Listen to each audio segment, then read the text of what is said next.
Spécialiste en communication, opérateur culturel, journaliste, acteur politique, présentateur, plein de casquettes irait bien au monsieur que nous allons recevoir tout de suite. Il a révolutionné le monde de la communication au Togo par son City Magazine, le bien nommé Ecolomé, pour nous parler de sa vie, de ses œuvres et nous donner son opinion sur les questions que nous allons lui poser. Voici monsieur Hervé Pana.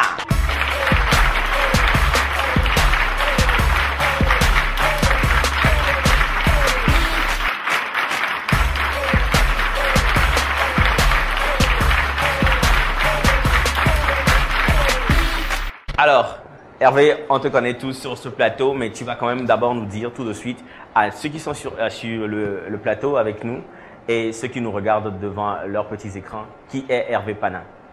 Je suis un enfant de Gbadago. J'ai grandi à Gbadago. Après, nous avons été les premiers à ouvrir Toko-Bonvier, qui est une école primaire aujourd'hui que beaucoup de gens connaissent. Après le lycée de Tokouin, après le bac Nantes, faculté de Nantes, où j'ai fait des langues étrangères appliquées, une licence. Mais les langues me plaisaient pas trop. J'ai préféré plutôt aller vers les sciences politiques. Donc j'ai fait une maîtrise de sciences politiques à Assas, faculté de droit, l'une des plus réputées en France. Assas, Paris 2. Et ensuite, vous savez, lorsque j'étais gamin, j'avais écrit au-dessus de ma chambre, qui est à Gbadago, à Trésor, Sorbonne. Parce que tout le monde entendait parler de Sorbonne sans qu'on sache vraiment ce que c'est. Eh bien, c'est là où j'ai décidé d'aller à la Sorbonne, parce que j'estimais que c'était important que j'aille dans cette école-là. Et c'est grâce, notamment, puisque j'avais eu une bonne moyenne en maîtrise, et c'est grâce notamment au Premier ministre Edem Kodjo, qui m'a parrainé, puisqu'il fallait un prof à Assas et puis un prof à Paris 1, pour faire donc un troisième cycle en sciences politiques, un DA d'études africaines, dans lequel d'ailleurs Edem Kodjo enseignait l'économie du développement. Et donc ensuite j'ai terminé par un doctorat en sciences politiques en 99, que j'ai soutenu sur les mutations spatiales et les enjeux sociopolitiques au Togo. Voilà. Mutation spatiale et enjeux politiques au Togo. J'espère qu'on aura une autre occasion pour que tu nous fasses tout le topo sur ce thème. Et quel a été le lien avec la communication? Parce que tu es la communication, en fait, je suis tombé dedans. En 97, j'avais eu une formation en communication, en marketing. Et vous savez que le marketing politique, c'est sociologie politique. Et donc, c'est grâce à une rencontre avec Alfadi, le couturier nigérien. Parce que pour payer mes études, je jobbais dans un hôtel où j'étais réceptionniste ou night auditor, comme on dit. Et donc, ce jour-là, Alfadi a débarqué. Et je vois dans le nom des invités de cet hôtel, le nom Alfadi, Sednali Alfadi. C'est son nom exact. Et j'ai dit, c'est pas possible qu'il soit dans cet hôtel. Et lorsqu'il est descendu à la réception, on a discuté, on a échangé. Il était sur son premier festival du désert, le FIMA, le Festival international de la mode africaine, dans le désert de la Ténéré, en 98. Et il m'a dit, écoute, le Togo, je connais, puisque j'ai été à l'école Saint-Joseph, au lycée Saint-Joseph, pardon, et que, bon, on a échangé pas mal, et ça m'a plu. Et donc, voilà comment j'ai laissé tomber un boulot qui me rapportait déjà beaucoup, pour m'embarquer dans une aventure qui était une aventure passionnante, exaltante, parce que le discours d'Alfadi sur l'Afrique me plaisait énormément.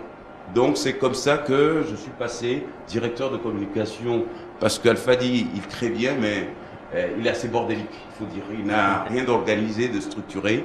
Donc il a fallu structurer toute sa communication à partir de 98. Donc j'ai eu la chance et le privilège, l'honneur de pouvoir être son directeur de communication et l'un des organisateurs de ce premier festival, ce qui était complètement dément, de faire un défilé dans le désert, et ça a été là Et donc j'ai continué après dans la communication. Voilà comment je suis arrivé à la communication. Sur ce plateau ce soir, on a une grande dame de la mode togolaise. Que je connais très bien. Elima, tu as déjà fait le FIMA? Non. Pas encore. Malheureusement. Malheureusement pas encore, ce sera pour les prochaines éditions. Patrick, tu connais un peu le FIMA? De réputation, je dis mal. De réputation seulement. Alors, une question pour Hervé Pana. Quel est ton plus beau souvenir alors? Non, un beau souvenir, il y en a eu plein. Il y en a eu plein de beaux souvenirs, comme nous espérons aussi que nous allons en avoir plein encore. Pour moi, bon, la vie ne se résume pas à un grand bonheur avec un grand B ou bien un souvenir qui resterait. Je pense que chaque instant de la vie est un beau souvenir. Quel est ton plus grand succès? Alors le succès, Je dirais que lorsque j'ai décidé de rentrer au Togo, c'était en 2000, c'était un vrai tournant dans ma vie. Il a fallu que un brin de courage, un brin d'audace pour rentrer en 2000, parce que à l'époque, il y avait le sommet de l'OUA en juillet 2000. Et lorsque nous étions rentrés, effectivement, nous étions rentrés avec l'idée de créer une agence de communication. Et c'était la naissance de Cori Consulting. Donc, je l'analyse pas comme un succès. Togolais vivant préféré.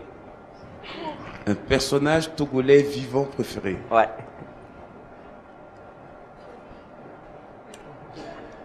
Alors, j'en vois dans le domaine sportif, j'en vois dans le domaine culturel, dans le domaine politique. Dans le domaine sportif, je rappelle que tu es toujours président de la Fédération togolaise de handball. De handball, c'est vrai. Et un ami personnel de Lucas Ballot.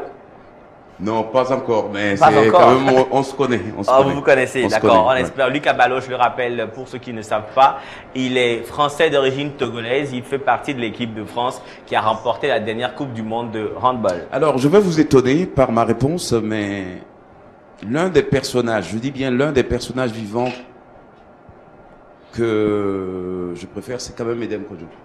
Je le dis franchement parce que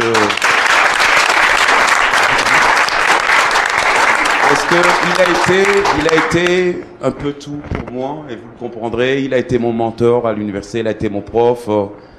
C'était un grand ami à mon père. Bon, c'est un grand personnage politique, un homme d'État. Et c'est vrai que, bon, il ne le sait pas lui-même, que c'est lorsqu'il apprendra sans doute par l'émission.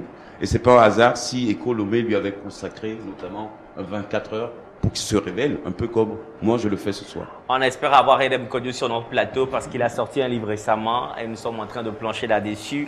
Hervé, est-ce que tu as des ambitions politiques? Des ambitions politiques? Non. Des ambitions pour la société, si vous voulez les appeler politiques, ou des ambitions qui se limitent à ma contribution à la société, je dis oui. Je le fais parce que bon, les gens se demandent, mais celui-là il est un peu partout, on le voit ici, on le voit là. Et je vais faire un petit aparté. Il y avait une prédication, j'étais à Kara, à Pia, pour le culte de commémoration de la disparition du feu Gnassingbé, président Gnassingbé Yadema. Et il y a eu une prédication qui a été vraiment une prédication extraordinaire. Extraordinaire. Ça a duré vraiment peut-être 1 heure. Mais tout le monde était attentif parce que le prêtre qui officiait s'adressait à tout un chacun de nous en parlant d'être ouvrier par Dieu. Ouvrier par Dieu. Je voudrais dire à vous, Loïf Joss, à tout un chacun ici, que nous sommes tous des ouvriers par Dieu. C'est-à-dire que nous attendons chacun de contribuer à quelque chose. J'ai assisté le lundi passé, j'ai animé la conférence internationale de Jean-Paul Raffarin, ancien Premier ministre. Et M. Jean-Pierre Raffarin a fait une conférence extraordinaire. Dans cette conférence, entre autres, il expliquait comment il n'y avait plus de limite en public-privé et qu'il n'y avait pas que les fonctionnaires qui pouvaient, ou bien que l'État, qui pouvait prendre en charge notamment le destin de la société. Tout ça pour dire quoi? Tout ça pour dire que, et c'est les termes qu'il a utilisés, que nous avons tous un peu de fonction publique sur nos épaules. Nous avons tous une responsabilité parce que la tendance est de considérer que l'État va le faire. Et tout à l'heure, je voyais qu'on parlait notamment des caniveaux, de la citoyenneté, du civisme.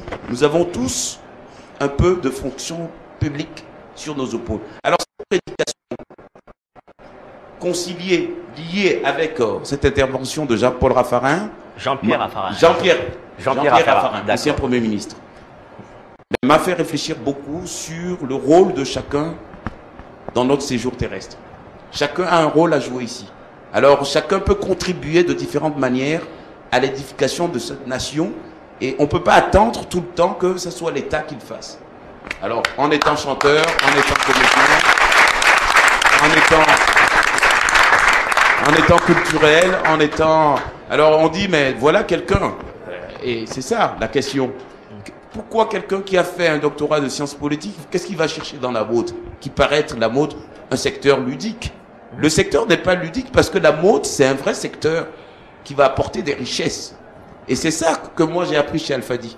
Alfadi a réussi à faire un défilé dans le désert, à faire venir, alors que le Niger était, à l'époque on n'avait pas découvert le pétrole et l'uranium, était un pays paumé quelque part, mais les gens sont venus de l'Australie, des États-Unis, des journalistes, ITV, CNN, et bon voilà, pour dire que lorsqu'on arrive, et le discours consiste à dire que il faut peut-être commencer et progressivement faire en sorte que le culturel puisse occuper une place, comme le sport d'ailleurs, occuper une place importante dans notre pays pour que notre pays puisse effectivement rayonner. On ne rayonne pas qu'au niveau politique. Et je fais justement un lien, parlant donc des opérateurs culturels qui ont la capacité, donc parce qu'ils sont leaders d'opinion, ils sont devant la scène, qui ont la capacité de pouvoir faire bouger les choses. Je fais un lien avec Patrick Amenda qui a tenté la députation. Est-ce que après Miss Togo, on se retrouve candidat à la députation? Avant de répondre à ta question, je rebondis sur ce que Hervé a dit tout à l'heure quand tu as demandé est-ce qu'il a un avenir politique. Il dit non, pas d'avenir politique, mais contribuer à l'action de la cité. Je crois que c'est un aspect qu'on ne voit pas suffisamment. On a le sentiment qu'il faut absolument rentrer dans une action politique partisane pour contribuer à sa cité. Moi, je crois que chacun d'entre nous a intérêt à être acteur de son destin et pas spectateur. Oui. Donc, de ce point de vue, je me retrouve totalement dans ce qu'il a pu dire. On peut chacun à sa place prendre, et je reprends sa formule, une partie de fonction publique pour faire du mieux que nous pouvons, ce que nous avons à faire. En tout cas, pourquoi les populations togolaises et peut-être africaines ne le font pas? Est-ce que c'est pas un problème d'éducation? Est-ce qu'on arrive à expliquer aux gens fondamentalement que parce que nous sommes dans une société, nous avons chacun à contribuer à quelque chose et qu'on ne doit pas tout attendre de l'État?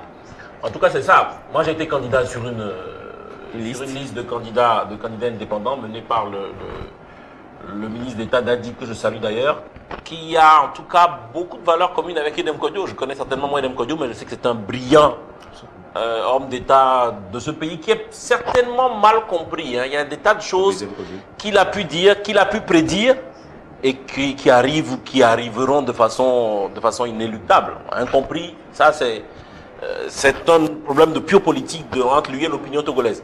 Mais ceci dit, je pense que chacun de nous avons quelque chose à faire à notre place, en faisant bien ce que nous avons à faire. Et je pense que pour chaque citoyen a intérêt à le faire. Patrick, pour ne pas te couper, je crois aussi qu'il y a notre culture. Nous avons vécu pendant longtemps dans ce que Edem Kojo appelle le manichéisme. Le manichéisme, c'est de considérer tout le temps, Togo, que celui-là il est mauvais, celui-là c'est noir, celui-là c'est blanc. Non, ça peut être gris parfois.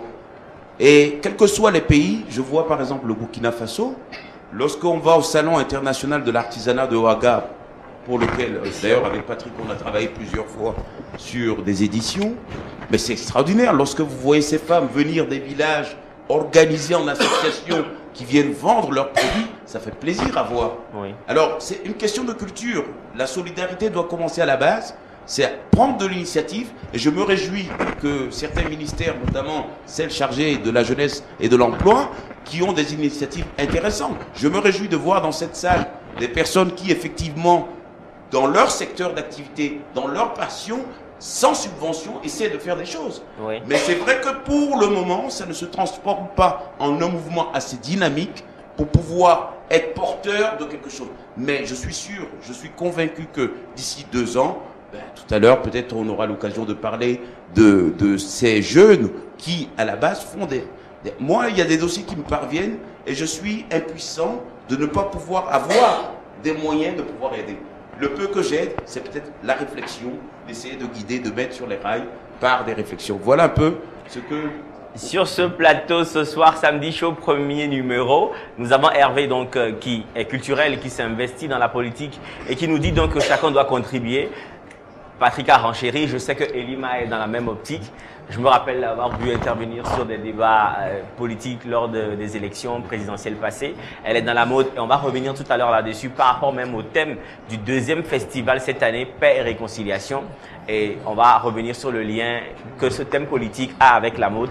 Et je crois que je dois annoncer aussi que moi-même, je fais partie d'une association chrétienne qui œuvre pour la transformation de la nation parce que convaincu que chacun doit être sentinelle, prier et tout faire pour que le pays puisse changer. Et moi, parce que je suis chrétien, je crois que seul Dieu peut nous aider à faire quelque chose.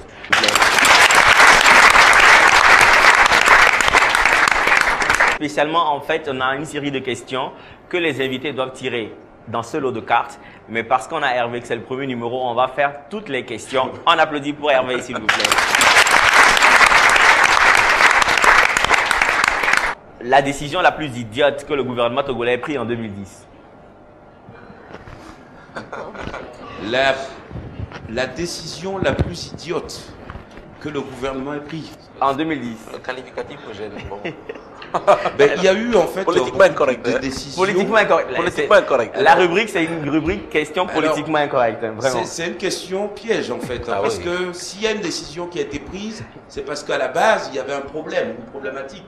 Donc elle ne peut pas être idiote À ou dessein. bête. C'est parce qu'elle est peut-être mal comprise.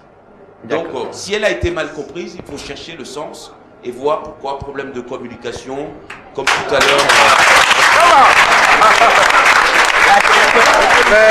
Il s'en sort très bien. Il s'en sort très bien. C'est un habile communicateur, Harris. Politique et le droit, voilà ce que ça fait. D'accord. Alors, question quiz.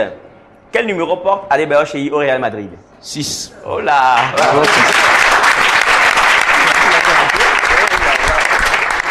Quel est le nom du sélectionneur togolais de football? Le sélectionneur togolais de football. Ouais. Il y en a eu tellement. L'actuel. L'actuel. Bon, on a encore changé récemment, non? Est-ce que quelqu'un connaît? Gueulet. Non. Roger, Froger, Harris, bonne ah oui, réponse. Roger. Alors, Hervé, qui est Julian Assange? Julian Assange. Ouais. Julian Assange. Je peux donner mon joker là? non. Un joker, tu n'as pas de joker. Allez, Tu n'as pas de Wikileaks. joker. Non. Tu n'as pas de joker. On te Wikileaks. souffle même la réponse sur le plateau. Patrick connaît la réponse. C'est le fondateur de Wikileaks. Ah oui. Le fondateur de Wikileaks, une génération vraiment qui aujourd'hui est en train de bouger les lignes. Alors, question sexy. Quel est ton type de femme et quelle est ton arme de drague la plus efficace? Non, mais moi j'ai grandi dans un environnement, c'est vrai, où je suis habitué à plutôt aimer les femmes assez élancées. Élancées, bon... Les femmes élancées. Les femmes élancées, parce que bon, comme je vous l'ai dit, j'ai baigné dans le milieu de la mode D'accord. pendant 10 ans. Et quelle est ton arme de drague la plus efficace? L'arme de drague, il n'y en a pas. Il n'y en a pas une qui soit bon, plus efficace que l'autre. La Il y a la manière La de carte de faire. style. Hervé donne un cours de tcha. Non, il y a la manière de faire. C'est-à-dire qu'en fait, ça dépend de la personne que vous avez en face. Il n'y a pas une clé qui rentre dans toutes les portes. Une autre question, Hervé. La télé est à toi, c'est les plaintes. C'est même pas une question, la télé est à toi. Tu dois te plaindre de façon à ce que change une situation que tu déplores au Togo. Je crois que l'époque est révolue d'être spectateur, d'autant plus que nous avons parlé tout à l'heure de l'Internet. Nous avons parlé aujourd'hui d'un certain nombre d'opportunités qui n'existaient pas il y a 10 ans, Tu dois que te nous plaindre, n'avons Hervé. pas eu. Il faut que tu te plaignes d'une situation. Oui, non. D'accord. Je me plains de gens Coup de gueule. qui sont là à critiquer tout le temps, Oui. sans faire quelque chose. Des improductifs. Exemple. Oui. Tout à l'heure, vous parliez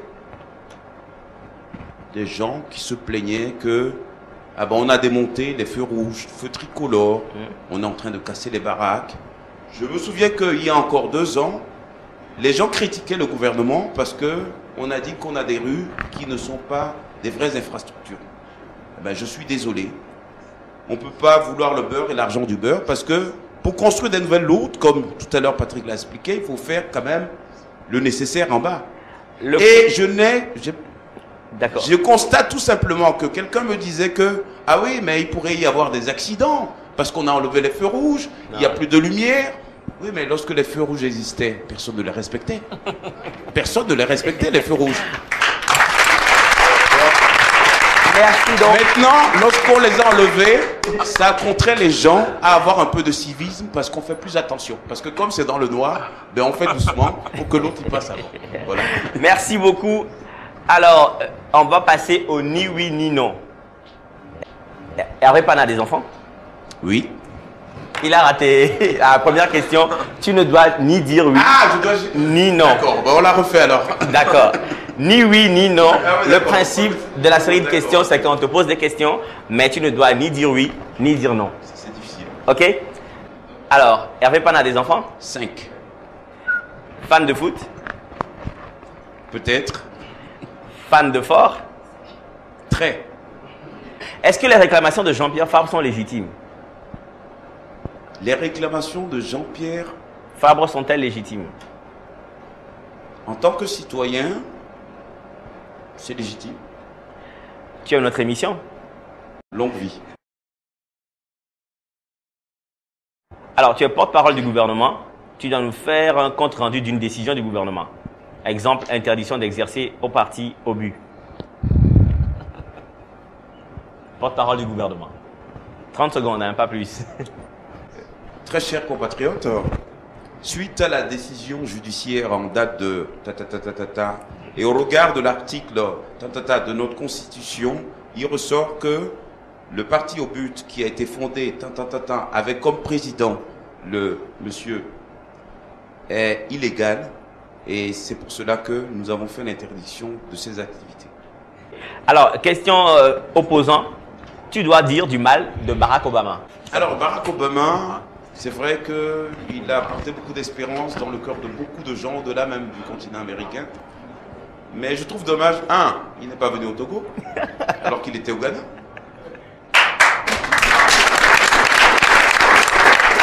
Et de deux, il a trop tendance aussi, à montrer ce côté jeune, Kennedy, etc., alors que, c'est vrai, il faut qu'il trouve son identité. Peut-être que lors de son deuxième mandat, si on le réélit, c'est pas sûr. Parce que au niveau des déceptions, il y en a pas mal aux États-Unis.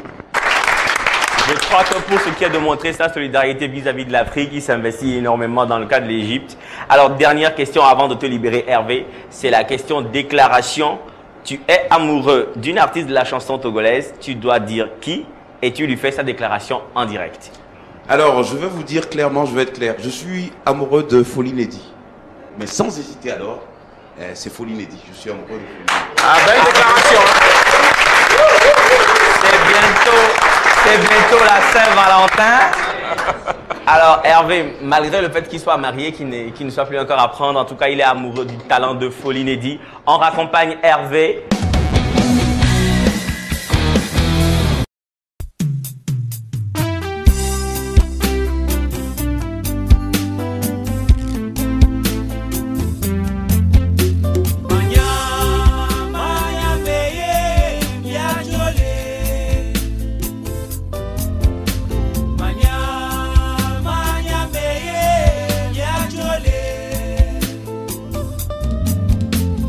Nene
nasiale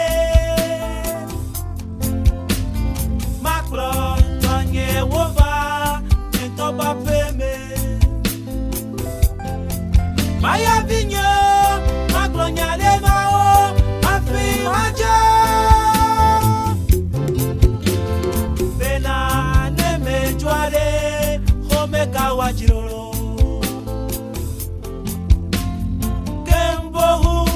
Wale no misilo Maya Vigno Maglonya Deno Afi Maja Bena Bisi Meda Olwa Home Kasiole Bena Na Meinu Beopana Vanu Nasiare Tanye Wova, Nyentoba Peme Manya Meye, Yajole Manya Meye, Yajole Manya Meye, Yajole